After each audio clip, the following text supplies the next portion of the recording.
Right, while we're on the Deregulation Act, one of the other things I want to talk about, which is quite relevant, is retaliatory evictions. Do we know what they are? God, the room's silent. I'll tell you a tale. This came from London. Sorry guys, if anyone's from London. You get a tenant who's a bit of a nightmare, always moaning about maintenance. What you're going to do as a landlord, or what you're going to try and do. Anyone? Get rid, yeah? What this effectively means now, it's not that straightforward, because that's called a retaliatory eviction.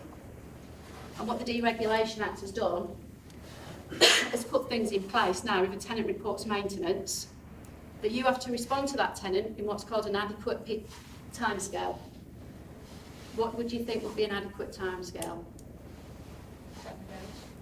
You've got 14 days, but you have to respond in writing. You have to respond, tell them who's going out there to fix it, when are they going out there to fix it, and how are they going to fix it. And you need a clear audit trail. If you don't, again, they complain to the council and the council visit your property and agree with that maintenance issue and serve a notice on you. You then can't serve notice on that tenant. You're stuck with them for at least 6 months. So as landlords, this is a little flow chart, I'm not going to go into it, but in a nutshell, as landlords, if you get a maintenance issue, keep a record. Keep a record of any emails. Because if you don't, you've not got that audit trail, then you could get into the realms of not being able to get rid of that tenant. So in a nutshell, ensure you respond within 14 days in writing. When the works are booked, confirm it in writing. Who's doing it? What are they doing? And when will it be done? Now, who uses WhatsApp? What do you do with your WhatsApp messages? Because they're encrypted. Personally, I think my WhatsApp message is a bit something. Yeah, because that's the thing. If you don't, you can't use that as your audit trail because obviously it's encrypted, it's secret. So make sure, like I say, it's that called the pitfall of WhatsApp. Just make sure you keep an adequate record of it, and you should be fine. You shouldn't have any problems. So basically, keep everything as an email. Keep everything. And this is the thing: if you've got an agent, one of the questions I'd be asking that agent is, what are they doing? How are they keeping that audit trail? Because the first time you have a problem and that tenant complains, the first thing you've got to do is regurgitate what's gone on with that incident. And if they haven't got the evidence, you might have a problem. Now, just on that, if your council does go out to your property about a particular issue, be it a mould, boiler not working, and they find something else wrong at that property, you could end up in the same situation. So you've just got to be aware of that. Oops. Right, while we're on section 21 now, because obviously this is all relevant, because I'm saying you can't serve notice if you don't do this and you don't do that. When is a 6-month AST not a 6-month AST? When it rolls on. Nope. Anybody else? This is relating to the legislation we're talking about, so that might help some people in the room guess where I'm going with this. No? When you serve notice. Do we know why that is? That tenant can live in your property for 4 clear months before you can serve notice. So what that effectively means, you can't serve notice for 2 months to begin in month 5. So even if they say I want a 6-month AST, they're actually effective, they can stay there for 7. And everybody's stunned. So if you had a tenant came to you and said, I want to pay you 6 months rent in advance for a 6-month agreement, what potentially could be a problem there? So I would always say, if you get a tenant who wants to pay 6 months up front, you ask for 7. Then you're covered for at least the full term of that tenancy. Make sense? Do you know what sort of notice we should be serving now in terms of a section 21? It changed again. Obviously, the Deregulation Act came in 2015. And at that point, they changed the notice to a 6A. Come on, Andy, you should know about this. Put me on the spot. No, it's all right, because I recognise your face, so I'm going to pick out the people I know. 2015, they brought in a 6A notice, which again affected us to section 21. And they said anybody on a tenancy pre the 1st of October 2015, you use the old style notice. 1st of October, we're all on the same notice now, so it's just to be aware of that.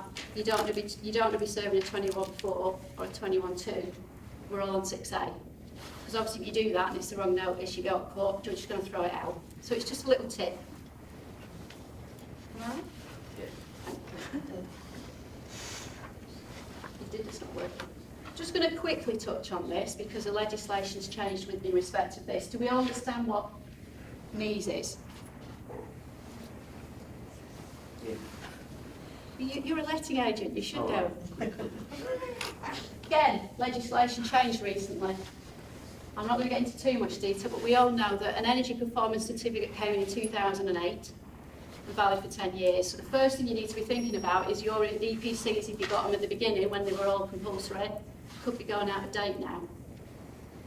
But also, they changed the legislation so that if your rating is an F, G or lower, you may not be able to rent your property. I'm not going to read all that because I've got a little sort of shortened version.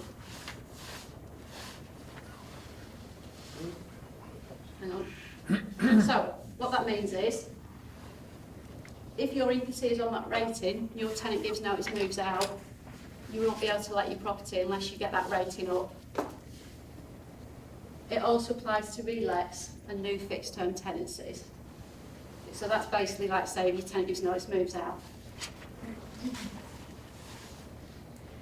It also applies to renewals and periodic agreements. You've got to be aware of that. So if your tenancy rolls on, you need to be checking your EPC just to make sure you're where you should be. And then in 2020, it won't matter. If you've had a tenant living in your property for 10 years and your EPC rating's right at the bottom, you're going to have a problem. So just to be aware of that. I don't know, we've not got there yet, have we? So you know what the government's like. It did it all. I think the batteries are going. Right. I've just got a few little what I call legal nuggets. Because obviously with all this legislation I can't talk about everything. But there's certain things that are on my mind that worry me on a daily basis. Right to rent. We all know what right to rent is. Yeah? Right. Do we know who we should be checking when we're doing these right to rent checks or when your agent's doing the right to rent checks? So who do we check? We check that they're legally entitled to rent in this Yeah. country. But which people do we check? Everybody. Spot on. Good. Some people get mixed up and think it's just your tenants. So you might have, I don't know, one guy, I want to be the tenant, but my wife's moving in with me. She's only the occupier. You need to be checking the occupier as well. Some people forget that and they say, I want to work this thing. Now, I just want to touch on this because I know this, I think Ed's slipped away, hasn't he? Anybody HMO landlord? Anybody dealing with rent to rent? So anyone that's coming to you and says, I'm a company and I want to rent your property. I network with them constantly. There's one company that appeals, that's the every week. Yeah. One of the things I've come across recently, and I had this clarified with the local authority, is that I had a landlord who came to me and said, I've had this company come to me, she wants to rent it as a company. They're the tenant. Fair enough. It then transpires that that company moved 5 people into his 3-bedroom house. Now, I asked the council about this. I said, it's a company let, the name of one company, there's 5 individuals living in the property. Council said, that's an illegal HMO. So I just wanted to draw your attention to that because I know there's a lot of rent-to-rent companies out there that maybe are not being transparent about that. I'm not going to name names, but it's just something to be aware of when you're asking the questions of these companies. Actually, how many occupiers are you going to put in there? Because all they're interested in is they're going to pay you around £900 a month, but they're going to want to get as much money out of that property as possible because they're not getting a management fee, they've got to make their money somewhere else.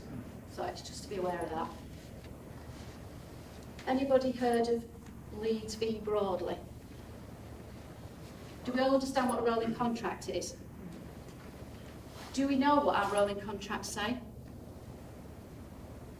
Leeds v Broadley took 2.5 years to get to the end of the process.